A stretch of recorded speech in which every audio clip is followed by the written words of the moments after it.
இருந்து என்னை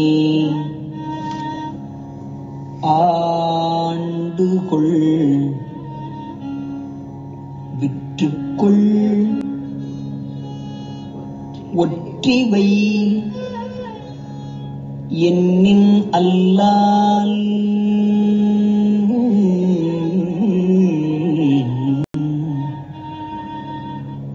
விருந்தினனேனை விடுதி கண்டாய் மிக்க நஞ்சு அமுதா அருந்தினனே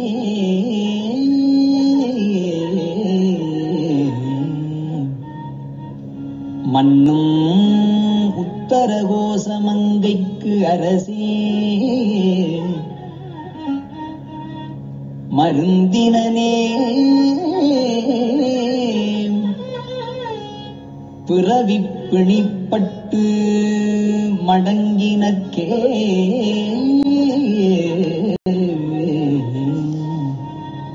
சிற்றம்பலம். ஹர பார்வதி பதே ஹர மகாதேவா. தென்னாடுடைய சிவனே போற்றி, எண்ணற்றவர்க்கும் இறைவா போற்றி. தச்சிற்றம்பலம். பொழியான திருமேனி உமிழ்தானம் மிகமேவும் கழியார வரும் யானை கடல் நாழும் மறவாமல் அழியாழுமல தூவும் அடியார்கள் உளமாற வழியாகு வலிதாய வினை கூட நினையவே. திருச்சிற்றம்பலம். தில்லை குத்தபெருமான் திருவடியிலே மேற்கொண்டு குருமகா சன்னிதானங்கள் பொற்பாதம் பணிந்து அடியவர் பெருமக்கள் பொற்பாதம் பணிந்து இன்றைய திருவாசக சிந்தனையிலே நமக்கு நீத்தல் விண்ணப்பம் என்ற ஒரு அருமையான பகுதியை சிந்திப்பதற்கு இறைவனுடைய திருவருளும் குருவருளும் இங்கே நமக்கு கூட்டி வைத்திருக்கிறது. அதில் இன்றைக்கு 18வது பாடல், 17வது பாடலில் இறைவனுடைய சிவப்பரத்துவம் அப்படின்னு சொல்லக்கூடிய மேலான நிலை, இறைவனுடைய அந்த மேலான நிலையை அழகாக எடுத்து சொன்னார். பொருளே என்றார். பொருள் நமக்கெல்லாம் தெரிஞ்சது 3 பொருள். அது உண்மை பொருள், என்றைக்கும் உள்ள பொருள், நித்த பொருள். அதில் சத்து பொருளாக, மெய்ப்பொருளாக, மேலான பொருளாக இருக்கும் பொருளே என்று ஆரம்பித்தார்.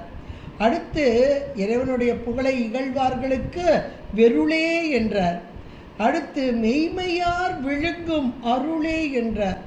அந்த மெய்ப்பொருளை யாரெல்லாம் உணர்ந்து இருக்கிறார்களோ அவர்கள் அனுபவிக்கும் பொருள், அப்படியே விழுங்கி அனுபவிக்கும் அருளே என்றார்.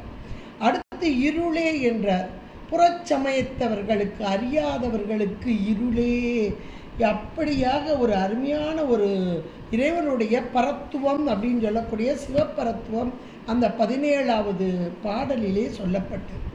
அப்படி மேலான பொருளாக, மெய்ப்பொருளாக, சத்து பொருளாக, என்றும் உள்ள பொருளாக, இன்னும் சொல்லப்போனால் உயிர்களாகிய நம் பொருட்டு இறங்கி வந்து அருள் தரும் பொருள், கருணையே வடிவான மேலான பொருள், உயிர்களின் மீது கருணை கொண்டு இறங்கி வரும் பொருள் என்பதை உணர்த்தும் வண்ணமாக 18வது பாடல் வச்சார்.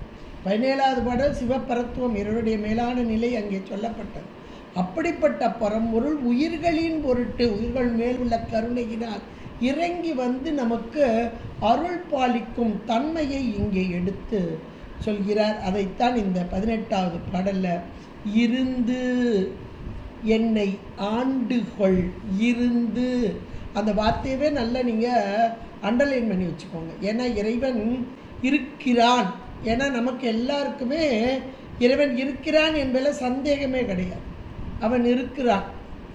எங்கே இருக்கிறான் அப்படின்றதுல தான் கொஞ்சம் ஒரு யோசனை வரும். இங்கேயா அங்கேயா, அங்கே இருக்கிறானா அங்கே வெளிப்பட்டு, இப்படியெல்லாம் நம்ம இன்னைக்கு வெளியே கோவிலுக்கு போகிறோம்னாலே இறைவனை தேடி வெளியே செல்லும் நாம் கொஞ்சம் அறிவில் குறைந்தவர்கள் தான் சொல்லுவோம். உள்ளே சென்று விட்டால் மேலானவர்கள், அவர்கள் தான் மெய்மையான்னு முதல்ல ஒரு வார்த்தையை போட்டார் முதல் பாடல். அப்போ மேலான அருள் வடிவானவர்கள் இறைவனை உணர்ந்து கொண்டார். இறைவன் இருக்கும் இடம் எது என்றால் இங்கே உயிராகிய நம்முடைய உயிர். அந்த உயிர் ஒரு அறிவுப் பொருள் தான். ஆனாலும் அறியாமையில் கிடக்கிற இந்த உயிர்களின் பொருட்டாக கருணையே வடிவான இறைவன் இந்த உயிர்களோடு கூடி நின்று அந்த உயிர்களுக்கு விளக்கம் தரும் பொருளாக. அப்போ என்ன ஒரு கருணை பாருங்க. நாம் இப்போ ஒருத்தவங்களுக்கு உதவி செய்கிறோம்னா ஏதோ ஒரு காரணம். ஒன்று அவங்க நம்முடைய உறவு, இது என்னுடைய தாய், இது என்னுடைய தந்தை, இது என்னுடைய கணவன், இது என்னுடைய பிள்ளை, என் பிள்ளைக்கு செய்கிற நம்ம பிள்ளைக்கு செய்கிறதெல்லாம் அது ஒரு இதே கிடையாது. செஞ்சே நம்ம சொல்லவும் கூடாது. ஏன்னா அது நம்ம கடமை இன்னைக்கு உள்ளது. ஆனால் நம்மை விட்டு தாண்டி பிறர் யாருமே தெரியாத அவர்களுக்கு செய்வது அப்படின்றது ஒரு மேலான செயல். இப்போ நம்ம பிள்ளைங்க நம்ம உறவுகளுக்கு செய்வது அப்படின்றதுல நமக்கு சந்தோஷம். மற்றவங்களுக்கு செய்ய மாட்டோம். அப்படியே செஞ்சாலும் ஏதோ ஒரு காரணம் இருக்கும், ஏதோ ஒரு வகையில் காரணம் இல்லாமல் செய்ய மாட்டோம். ஆனால் இறைவன் எல்லா உயிர்களின் மீதும் கருணை கொண்டு அந்த கருணையினால் எந்த ஒரு பிரதி உபகாரம் என்ற ஒன்றையுமே எதையாவது நம்மகிட்ட வேண்டுறானா, நீ வா இந்த கோயிலுக்கு வா, இப்படி மாலை வாங்கி கொடு, அப்போ தான் உனக்கு செய்வேன், அல்லது எனக்கு இதை செய்யும் என்னைக்காவது கேட்டிருக்கானா?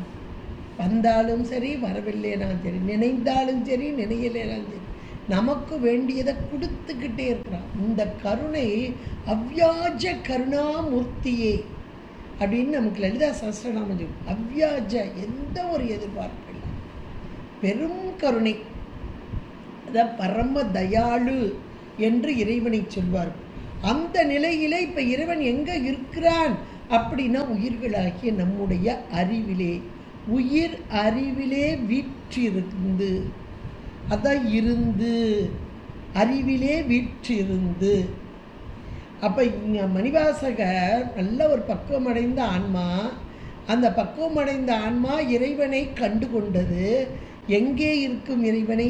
முதல்ல சொன்னது சிவப்பிரத்துவம், எல்லா இடத்திலும் இருந்து எல்லா பொருளையும் இயக்கும் பரம்பொருள், என்னையும் இங்கே இயக்கும் பரம்பொருள். அந்த உள்ளே இருக்கக்கூடிய இறைவனை கண்டு கொண்டது. அதனால் இங்கே அந்த வார்த்தைகள் வெளிப்படுகிறது. இப்படிப்பட்ட அருளாளர்கள் சொல்லவில்லை என்றால் நமக்கு எதுவுமே புரியாது. கண்டவர்கள், இறைவனை கண்டவர்கள். அது எங்கே கண்டாங்க? இவரே சொல்லியிருக்கார், வானாகி மண்ணாகி வழியாகினார். அப்போ எல்லா பொருளிலும் கலந்து இருக்கும் இறைவன் என் உயிரிலும் ஊனாகி உயிராகி. அப்போ அந்த உயிரிலே கலந்திருக்கும் தன்மையை இங்கே நமக்கு எடுத்துரைக்கிறார். எப்படி எடுத்துரைக்கிறார் பாருங்க, என்ன ஒரு உரிமையோட அன்போட சொல்றார் பாருங்க. இருந்து, என்னுடைய அறிவிலே, உயிர் அறிவிலே இருந்து என்னை ஆண்டு கொண்டு, முதல்ல இருந்துன்னு ஒரு வார்த்தை போட்டார், அடுத்து ஆண்டு கொள் அப்படின்னார். ரெண்டாவது ஆண்டு கொள்தல் அப்படின்னா இவன் இல்லாமல் எந்த ஒரு செயலும் நடைபெறாது, அவன் அன்றி ஒரு அணுவும் அசையாது. அப்போ உயிரினுடைய செயல்பாடுகள் இன்னைக்கு எத்தனையோ நம்ம பார்க்குறோம், பேசுகிறோம், சாப்பிட்றோம், எல்லா செயலும் நடக்கும். அத்தனை செயலுக்கும் இவனே காரணன் என்பதை இங்கே நமக்கு எடுத்துரைக்கிறார். இந்த வார்த்தைகள் எல்லாம் நமக்கு, இந்த வார்த்தைகள் அவர் அனுபவிச்சதை நமக்கு அப்படியே அனுபவத்தை கொடுக்குறார். அப்போ இருந்து என்ற மாத்திரத்தில் உயிர் அறிவிலே இவன் இருந்து என்னை செலுத்துகிறான். அது எப்படி சொல்றான்? ஆண்டு கொள், என்னை ஆண்டுகொள். ஆண்டு கொள்தல் என்பது இவன் ஆண்டான், நாம் அடிமை. ஒரு காலம் நமக்கென்று ஒரு செயலும் கிடையாது, எல்லாம் அவன் செயல் அப்படின்ற உணர்வில் மேலோங்கி இருக்கும் இந்த மணிவாசகர் என்ற ஆன்மா. அது நல்ல பக்குவம் பெற்றாங்க. நமக்கு தெரியல, எல்லா செயலுக்கும் நாமே காரணம்னு சொல்றோம். ஆனால் எல்லா செயலுக்கும் அவனே காரணன். அதுதான் ஆண்டுகொள், இதுதான் ஆண்டான் அடிமை அப்படிம்ப தாச மார்க்கம். இதில் அப்பர் பெருமானுடைய பாடல்கள்லாம் ரொம்ப அருமையாக இருக்கும். எல்லாருடைய பாடலுமே மீளா அடிமை உனக்கே அழாய். சுந்தரமூர்த்தி நாயனார் சொல்கிறார் என்றால் அவர்கள் உணர்ந்தவர்கள், அனுபவித்தவர்கள், இறைவன் நம்மை செலுத்துகிறான் என்பதை உணர்ந்தவர்கள். அதைத்தான் இவரும் சொல்கிறார், இருந்து என்னை ஆண்டுகொள் அப்படின்ட்டார். ரெண்டாவது ஆண்டு. மூன்றாவது சொல்ற விற்றுக்கள். இது ஒரு அருமையான, அதாவது ரொம்ப மனச்சோர், ஒரு எப்பா மொத்தமாக வித்துட்டு போப்பா அப்படின்னு சொல்லு, மொத்தமாக வித்துட்டு போ. அவரே சொல்ல சுந்தரமூர்த்தி நாயனார், விற்று கொள்வீர் ஒற்றி அல்லேன் விரும்பி ஆட்பட்டேன். அப்புறம் சொல்வார், குற்றம் ஒன்றோ செய்ததில்லை கொத்தையாக்கி நீர். நான் ஒரு குற்றம் செய்யலையப்பா, நீ இப்படி என்னை கொத்தையாக்கிறேன். அதாவது கண் பார்வை இழந்த தன்மையை ரொம்ப அழகாக சொல்ற. இதில் பாதிப்படைந்தது நான் மட்டும் நினைக்கிறியா? என்னுடைய கண் போனது அப்படின்னு நினைக்கியா? இல்லை, உனக்கு இதில் பங்கு இருக்கு. இங்கே மணிவாசகரும் அதைத்தான் சொல்கிறார். இப்போ ஒரு பொருள் நம்மகிட்ட இருக்கு, ஒரு வீடு ரொம்ப காலமாக இந்த வீட்டில் இருக்கிறோன்னு வைங்களேன். அப்போ அந்த வீட்டில் இருக்கிறோன்னா அந்த வீடு இப்போ விலைக்கு கொடுக்க போகிறாரு அப்படின்னா அந்த கொடுக்குறவர் அப்படின்ற அந்த வீடு அந்த பொருள் அவரை விட்டு போகுது அப்படின்னா என்ன ஒரு மனநிலையில் இருக்கும் பாருங்க, யோசிச்சு பாருங்க. அப்போ இது இந்த வீடு, இந்த உயிர், இந்த உடம்புன்னு கிடையாது, உயிர் தான் இது முக்கியம். இருந்து என்ற மாத்திரத்தில் உயிருடைய, ஏன்னா உயிரின் அறிவில் இருக்கும் இறைவன். உடம்பு மூலம் நமக்கு விளக்கம் கிடைக்குதே ஒழிய உயிர் அறிவில் இருக்கும் இறைவன். இதை விற்றுக்கொள் என்ற மாத்திரத்திலே மொத்தமாக போட்டோம். ஆனால் மொத்தமாக போனாலும் நீ உனக்கு அதில் சம்மந்தம் இருக்குது. இவ்வளவு நாளும் இந்த இறைவனுடைய ஆளாக இருந்துட்டு இன்றைக்கு பாரு இப்படி போயிட்டானே, அந்த இறைவன் காப்பாற்றப்படாதா அப்படின்னு 4 பேர் சொல்லுவாங்களே. இது சொல்லுவாங்க இல்லையா? இன்றைக்கும் பாருங்களேன், இவருடைய பாடலை நான் சொல்லுவார், எய்யாமல் காப்பாய் எமையேலோர் எம்பாவாய், நான் எய்ச்சி போகக்கூடாதுப்பா அப்படிம்பார். அப்போ எய்யாமல் காப்பாய் என்ற மாத்திரத்திலே அந்த எய்த்தல் என்பது இந்த உயிருக்கு ஏதேனும் துன்பம் வந்தது என்றால் அதற்கு காரணனாக இருக்கும் இறைவனுக்கும் அதில் ஒரு பங்கு உண்டு அப்படின்றத அவரை உணர்த்துறார். இங்கேயும் இந்த இடத்துல அழகா உணர்த்துறார், விற்றுக்கொள், அதுக்கு உனக்கு உரிமை இருக்கு, ஏன்தான் நீ தான் ஆண்டான், இதுக்கு நீ மொத்தமாக உடையான், நீதான் உடையான், நான் உடைமை பொருள், அடிமை பொருள், இதை விற்பதற்கும் ஒற்றி வைப்பதற்கும் உனக்கே உரிமை. ஆனாலும் கூட இப்படிப்பட்ட பொருளை கொண்டு போய் வித்துட்டாங்களப்பா, இப்பேற்பட்ட வீடு இதை போய் விற்றாங்களப்பா, எல்லாரும் சொல்லுவாங்களே, அது உனக்கும் லவா வரும் அப்படி நீங்கள் ஒரு அருமையான ஒரு வார்த்தையை போடுறார்.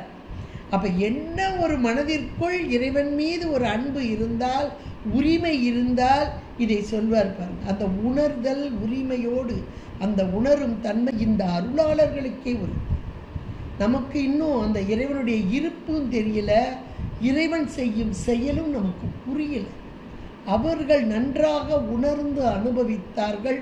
அதனால் இங்கே இந்த வார்த்தை வருகிறது, இருந்து என்னை ஆண்டுகொள். ஆண்டுகொள், நீ தான் எல்லாமே செய்கிற, என்னுடைய செயல் ஒன்றுமில்லை. அப்போ அந்த மேலான நிலை இந்த ஒன்றிலிருந்து முதல்ல இருந்து என்ற சொன்ன மாத்திரத்திலே இறைவன் இருப்பை உணர்ந்து கொண்ட இந்த ஆன்மா, சகலவர்க்கு ஆன்மாவாக இருந்தாலும் மேம்பட்ட இந்த ஆன்மா, பக்குவம் பெற்ற ஆன்மா. அடுத்து ஆண்டுகொள் என்ற மாத்திரத்திலே யான் எனது என்னும் செருக்கு அறுத்த ஆன்மா, அதிலிருந்து விடுபட்டது, என்னுடைய செயல் ஒன்றுமில்லை, எல்லாம் சிவச்செயல் என்ற அந்த நிலை. இன்னும் சொல்ல போனா இது சிவ போகத்தில் திளைத்த ஆன்மா. சிவபோகம் அப்படின்னு 11ஆம் சூத்திரம், அப்படியே அதில் திளைத்த ஆன்மா, தனக்கென்ற எந்த ஒரு செயலும் இல்லாமல் இறை செயலாகி அப்படி ஒடுங்குதல், அதிலேயே ஒடுங்கி நின்ற அந்த நிலை. ஆண்டுகொள் அடுத்து விற்றுக்கொள். இந்த பொருளை விற்கிறதுக்கு ஒத்தி வைக்கிறதுக்கு எல்லாத்துக்குமே உனக்கு உரிமை. அதனால நீ எது செஞ்சாலும் எனக்கு பரவாயில்ல, விற்றுக்கொள், ஒற்றி வை அப்படின்னு எவ்வளோ ஒரு அருமையாக சொல்கிறார். சொல்லிட்டு ஒற்றிவை எண்ணின் அல்லால், அப்படியெல்லாம் உனக்கு உரிமை இருக்கு, எல்லாம் செய்ய. ஆனால் அடுத்து ஒரு வார்த்தை சொல்கிறார் பாருங்க, விருந்தினேனை அப்படின்னு. எண்ணினல்லால் விருந்தினேனை அப்படின்னா, எப்பா எல்லாத்துக்கும் உனக்கு உரிமை இருக்கு, விற்கிறதுக்கு ஒத்தி வைக்கிறதுக்கு எல்லாத்துலேயுமே உனக்கு உரிமை இருக்குது, நீ செய்யலாம். ஆனால் நான் எப்படிப்பட்டவன் தெரியுமா?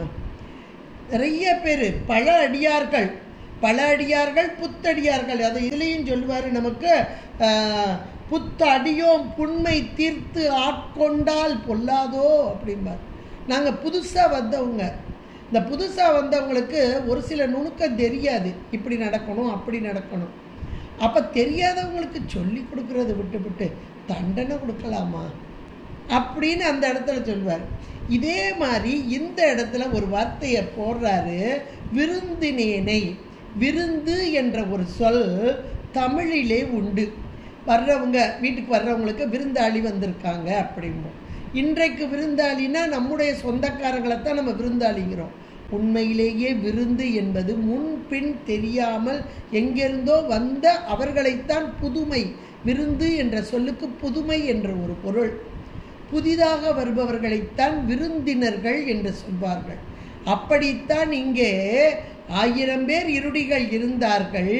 அவர்களை 999 பேரை ஏற்றுக்கொண்டார் இறைவன். இவரை இங்கே மானுட சட்டை தாங்கி வந்து இந்த பூலோகத்திற்கு வந்து உயிர்களாகிய நாம் உய்யும் பொருட்டாக இந்த திருவாசகம் தர வேண்டும் என்று வைத்தார். அப்படி நான் விடுபட்டுட்டேன் இல்லையா? விடுபட்டு அதுக்கு பிறகு இவர் வந்து திருவாதூரில் பிறந்து ஒரு அந்தன குலத்தில் பிறந்து அமைச்சராகி அதுக்கப்புறம் ஆட்கொண்டு, அப்போ ஆட்கொண்ட வரைக்கும் இந்த உலகத்தில் இவர் உழண்டாலும் கூட இது பக்குவம் பெற்ற ஆன்மா ஒரு பக்கம். அப்போ உழண்டு இங்கே வந்து எம்மை திரும்ப ஆட்கொண்டாய். அப்போ புதிதாக வந்தவன் அப்படின்ற வார்த்தை கொண்டார். பன்னால் உன்னை பணிந்து ஏத்தும் பழைய அடியாரோடும் கூடாது அப்படின்பார். ஆனந்தமாலையில் சொல்வார், பன்னால் உன்னை பணிந்து ஏத்தும் பழைய அடியாரோடும் கூடாது. அவங்களாம் ஒன்று சேர்ந்துட்டாங்க, அவங்களோட கூடாம நான் மட்டும் தனித்து இருந்தேனே. இதில் வந்து அவர் பாடிய பாடலும் கூட விட்டுடுதி கண்டாய் என்ற மாத்திரத்திலே விடுதி காணுதல். விட்டுடுதி, நீ விடமாட்ட, என்ன விடமாட்ட, விருந்தினேனை விடுதி கண்டாய். நான் அவங்கெல்லாம் போயிட்டாங்க, நான் மட்டும் இதை தனிச்சு இருந்துட்டேன், ஆனாலும் என்னை விட்டுருவியா? விடமாட்டேன். ஏன்னா அடியேன் உன்னுடைய உடைமை பொருள், நான் அடிமை, நீ ஆண்டான். அப்படியே இதில் முன்னாடி கொண்டு வந்துருங்க. அப்போ நீ இருக்கிற எங்கே இருக்கிற? என்னுடைய உயிருக்கு உயிராக இருந்து உடம்புக்கு உடம்பாக இருந்து உயிருக்கு உயிராக இருந்து உடம்பை செலுத்துகிற, அவ்வளோதான். ஊனானாய் உயிரானாய் அப்படிம்ப. அது மாதிரி எல்லாவற்றிலும் இருந்து என்னை ஆண்டுகொள், விற்றுக்கொள், எப்படி செஞ்சாலும் சரிதான் அப்படின்னு சொல்லிட்டு விருந்தினேனே என்ற. நான் போயிட்டு வந்ததுனால் அங்கே அவர்களோட போக முடியல, இங்கே வந்து பிறந்து இப்போ உன்னை வந்து அடைஞ்சிருக்கேன் இல்லையா? அப்போ விருந்து தானே, புதுசு தானே, என்னை விட்டுருவியா? விடமாட்டேன். ஏற்கனவே நான் உன்னை வழிபட்டு இருந்தவன் தான், அதனால என்னை விடமாட்டேன். விருந்தினேனை விடுதி கண்டாய். நீ எப்படிப்பட்டவன் தெரியுமா? ஏன்னா என்னை விடமாட்டேன்னு சொல்கிறதுக்கு இறைவனுடைய தன்மை எப்படிப்பட்டதுன்னு சொன்னால் தானே இங்கே புரியும்.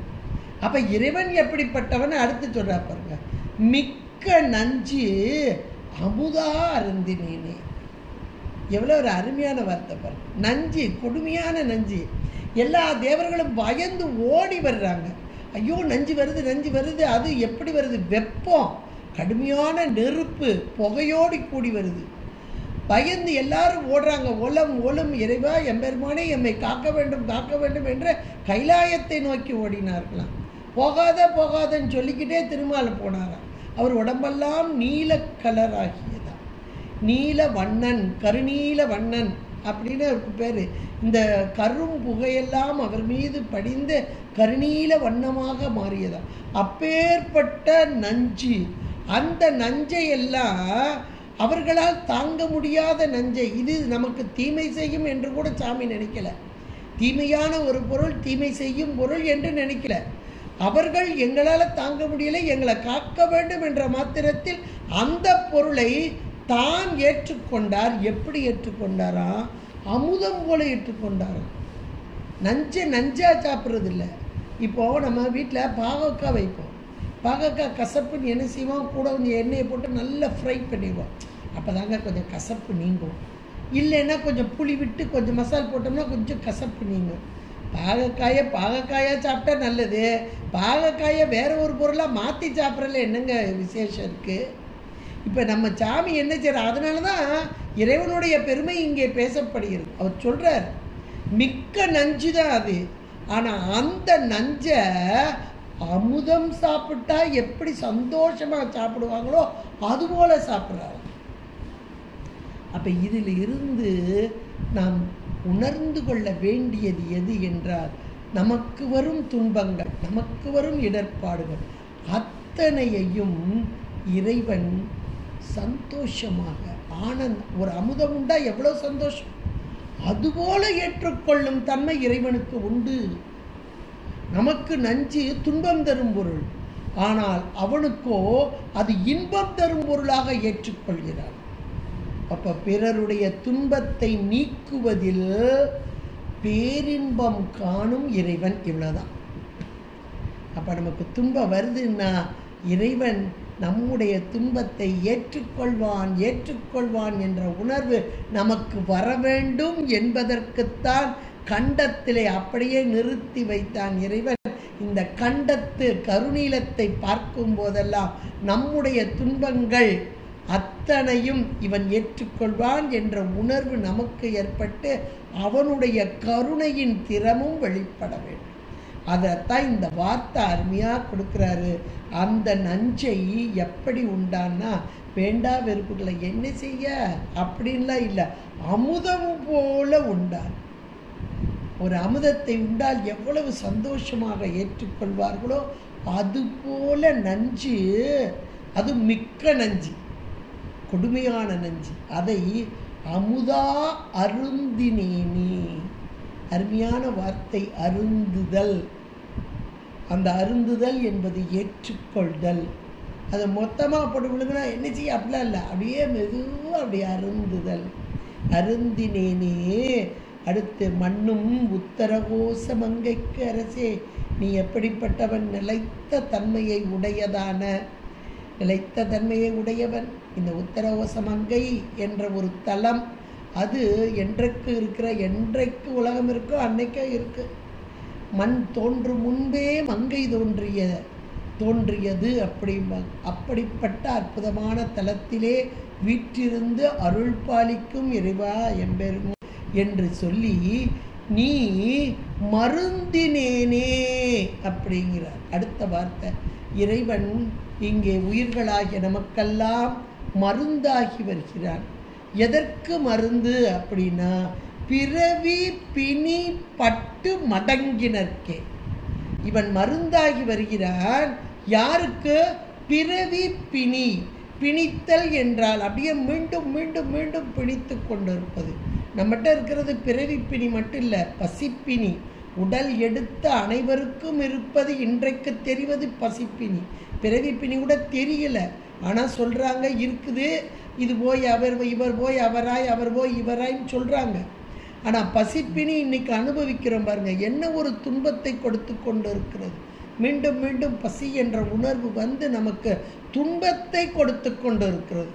சாப்பாடு கொடுக்கலைனாலும் துன்பம், கொடுத்தாலும் துன்பம். அந்த சாப்பாடு ஏற்றுக்கொள்கிற வரைக்கும் துன்பம். அதை ஏற்று உள்ளே போகணும் பாருங்க, எவ்வளோ பெரிய துன்பம். இதெல்லாம் பிணித்தல், அந்த துன்பத்தின் அடையாளமாக. அதில் போல இந்த உயிருக்கு ஒரு பிணி, அது பிறவி. இந்த உடலுக்கு வரக்கூடிய பிணி அப்படின்னு சொல்லும்போது, உடலை பிணித்துள்ள பிணி பசிப்பிணி மட்டும் இல்லை. இன்றைக்கி உடலில் இன்னைக்குள்ள வைத்திய முறைகள்லாம் பார்த்திங்கன்னா, போவோம் நம்ம என்ன இருக்குன்றதை நமக்குரியதை சொல்லுவோம். அதுக்கப்புறம் டாக்டர் அவருக்குரிய வைத்தியங்கள் இங்கே போய் பாருங்கள் இங்கே போய் பாருங்கன்ட்டு ஒரு டெஸ்ட்டுக்கெல்லாம் கொடுப்பாங்க. டெஸ்ட்டு வந்த பிறகு அவர் நமக்கு மாத்திரை கொடுப்பார். ஆனால் அந்த காலத்தில் நமக்கெல்லாம் நாடி அப்படின்வாங்க, நாடி வைத்தியம். இந்த நாடின்ற நாடியை வச்சே சொல்லுவாங்க. வாதமா பித்தமா சிலேட்டுமமா, இந்த மூணும் தான் இந்த உடலை பிடித்திருக்கும். வாதம்னா அங்கங்கே சில கால் என்னங்க இப்படி நொண்டிகிட்டே நடக்கிறீங்க அப்படின்னா, ஐயோ என்னன்னே தெரியலங்க, வாத உளைச்சல் மாதிரி இருக்குது. வாதம் என்ற சொல்லுக்கு சரியான சொல் காற்று தான்.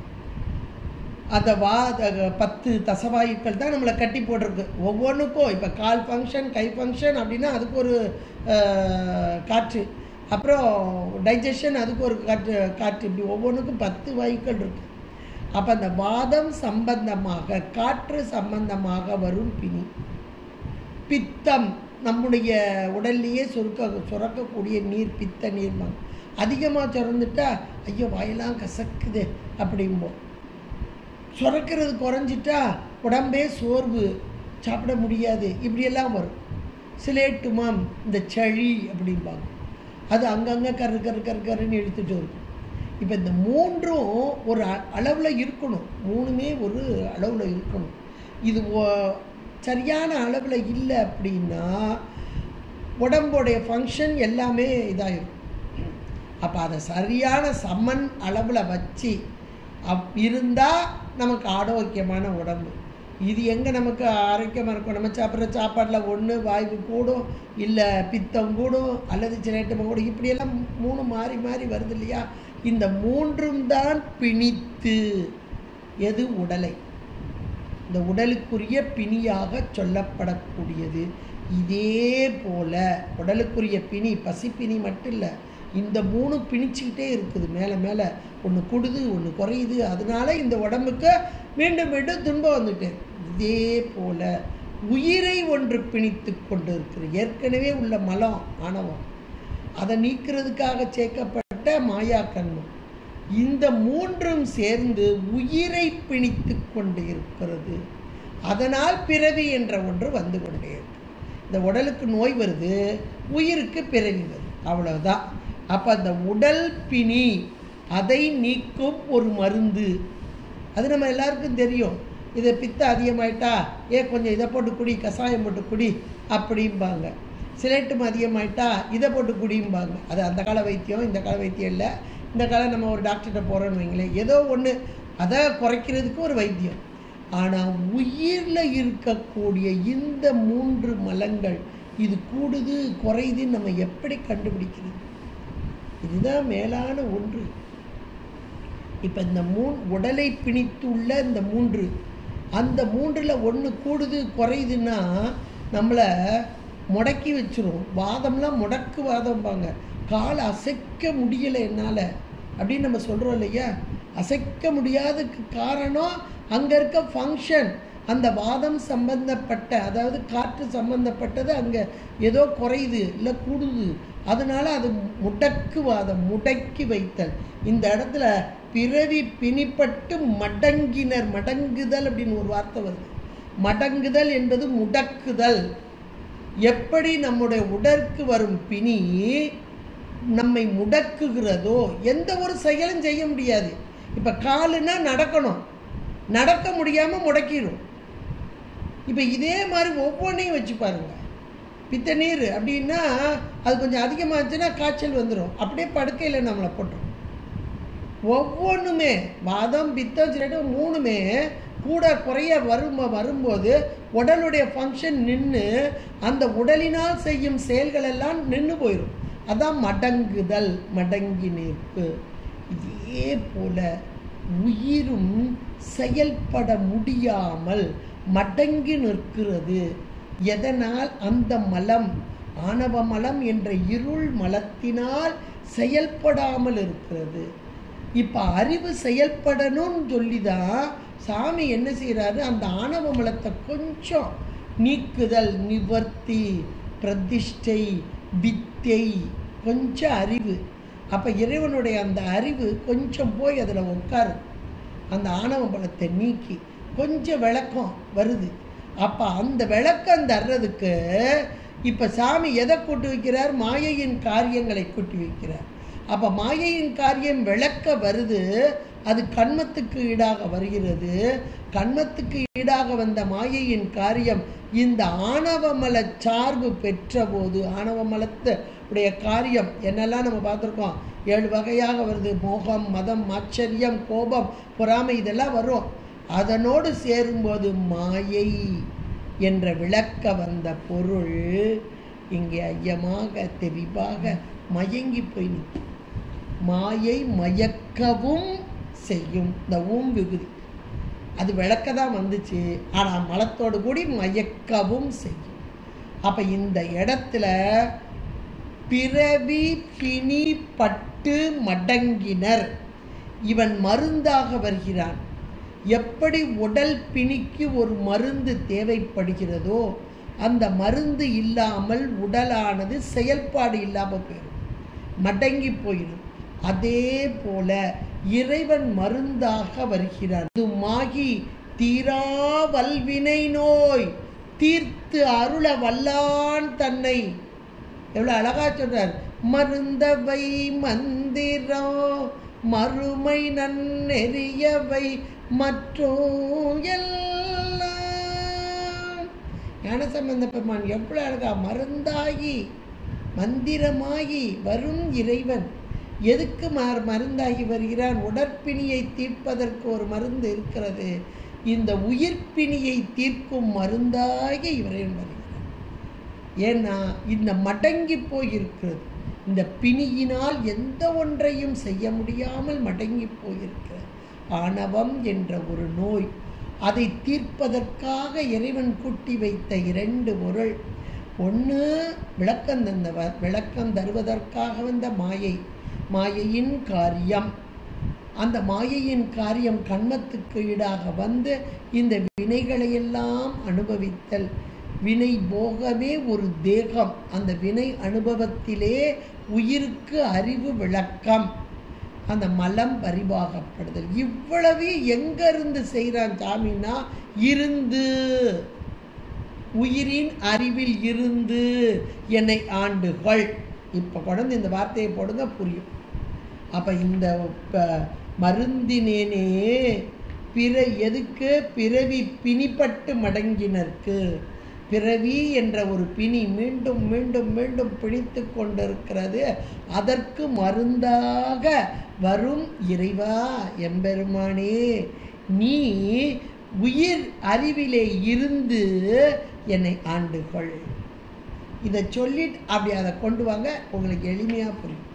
இருந்து என்னை ஆண்டுகள், விற்றுக்கள். ஏன்னா கண்மத்துக்கு ஈடாக வரக்கூடிய எல்லா செயல்களும் அது உனக்கு தெரியும். ஏன்னா நீ தான் ஆண்டான், நீ தான் உள்ளே இருக்கிற, உனக்கு எல்லா உரிமையும் உண்டு. நான் அடிமை. அதனால் நீ ஆண்டுகள், விற்றுக்கள், ஒற்றிவை எண்ணி நல்லால். அப்படியெல்லாம் நான் சொன்னால் கூட அடியேன் விருந்தினேனே. எல்லாரும் முதலே போனாங்க, நான் மட்டும் தடப்பட்டு நின்னேன். இப்போ மீண்டும் உன்னை நீ என்னை ஆட்கொண்ட, அதனால் நான் இப்போ புதுமையானவன். விருந்தினேனே விடுதி கண்டாய் விட்டுருவியா? விட மாட்டேன். புதுசாக வந்தவங்கன்னா அதுக்காக புதுசாக வந்ததுன்னா கொஞ்ச நேரம் இருக்கட்டும் விடுவியா? விட மாட்டேன். விடுதி கண்டாய். ஏன்னா அந்த நஞ்சையே அமுதாக உண்டனவன். அது எப்படி? அருந்தினேனே, அமுதாக. அந்த கொடுமையான நஞ்சையே அமுதாக அருந்தினவன் நீ. அதனால் கருணையின் வடிவம் என்னை விடமாட்டாய். எங்கே உள்ள இறைவன்? இங்கே மண்ணு உத்தரவோச மங்கைக்கு அரசே என்று ஒரு அருமையான பாடலாக நம்முடைய உயிர் அறிவிலே இருந்து கொண்டு நம்மை பக்குவப்படுத்தும் தன்மையை மிக அழகான வார்த்தைகளாக்கி இங்கே தந்திருக்கிறார் மணிவாசகர் என்ற அனுபவம் நிறைந்த சகலவர்க்க ஆன்மாக்களில் பக்குவம் பெற்ற ஆன்மா. இறைவனை உயிரின் அறிவிலே கண்டு உணர்ந்து இறைவன் செய்யும் உபகாரங்களை உணர்ந்ததால் நாமும் அந்த இறைவனை உணர வேண்டும் என்ற பெரு விருப்போடு இந்த பாடலை 18வது பாடலை மிக அழகாக வைத்திருக்கிறார்.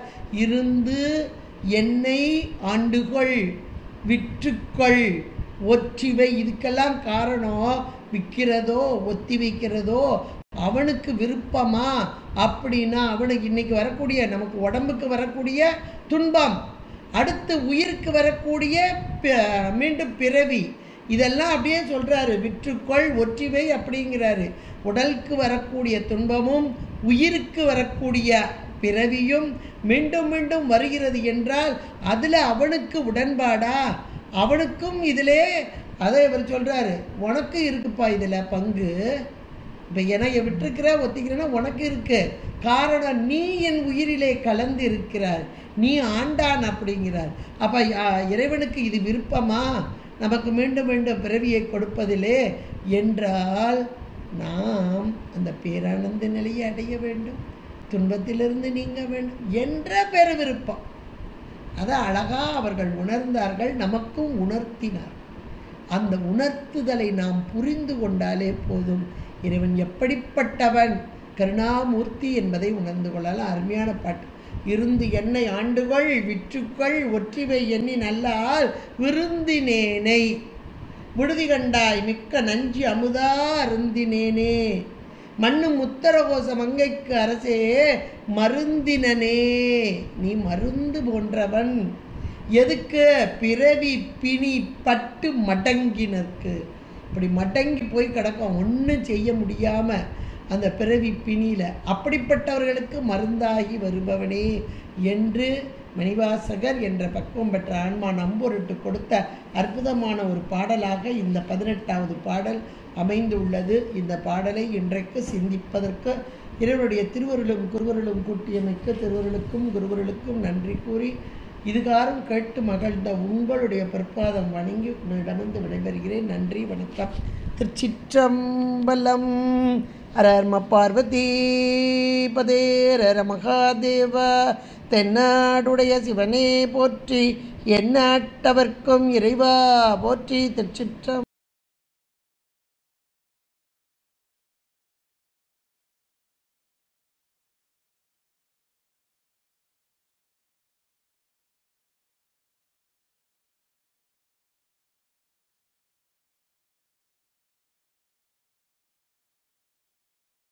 சம்பலம்.